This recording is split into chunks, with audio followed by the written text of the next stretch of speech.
deuxième acteur que je veux évoquer ici, c'est évidemment les États-Unis. Ils sont même le premier acteur par leur poids dans la géopolitique mondiale.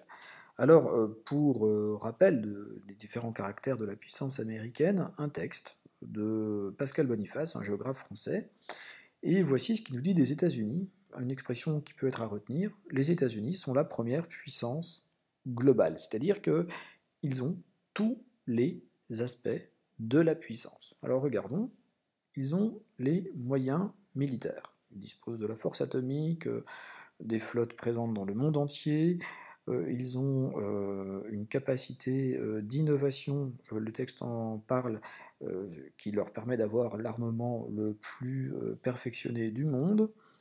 À cela, nous allons rajouter la première économie mondiale, qui repose elle aussi sur ses capacités d'innovation. On pourrait citer par exemple l'exemple des GAFA, ces grandes entreprises, Google, Amazon, Facebook, Apple, qui dominent les nouvelles technologies. Donc on va rajouter encore à cela une culture universellement attractive. Les États-Unis séduisent par leur cinéma, par leur musique, et ils ont un soft power, une capacité de séduction bien plus importante que d'autres régions du monde. Donc, nous avons ici clairement la première puissance mondiale, une hyperpuissance héritière de sa victoire durant la guerre froide. Sur cette carte, sur ce planisphère, ce monde apparaît bien dominé par les États-Unis, donc une hyperpuissance, qui a des alliés partout dans le monde, notamment les alliés de l'OTAN, donc créés en 1949, rappel de la leçon sur la guerre froide, et qui réunit des États européens jusqu'à la Turquie, le Canada et les États-Unis dans une alliance militaire. Alors même si aujourd'hui, je l'ai dit tout à l'heure, le président des États-Unis mène une politique plus individualiste et plus centrée sur les intérêts américains que sur les intérêts globaux, il n'en reste pas moins que les États-Unis ont des alliés partout dans le monde.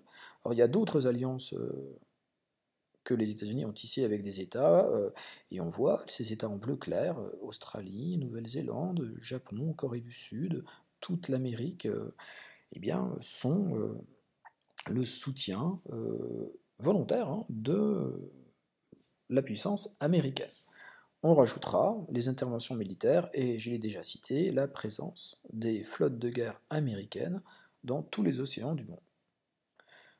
Par contre, il faut évidemment nuancer aujourd'hui ce point-là avec un attentat qui est assez révélateur de la détestation qu'ont suscité les États-Unis. Leur domination, leur politique, leur capacité d'action a parfois généré des rejets assez violents des États-Unis. Le 11 septembre 2001, ils ont été victimes d'un attentat, l'attentat contre les tours jumelles du World Trade Center à New York, sur l'île de Manhattan, plus l'attaque du Pentagone.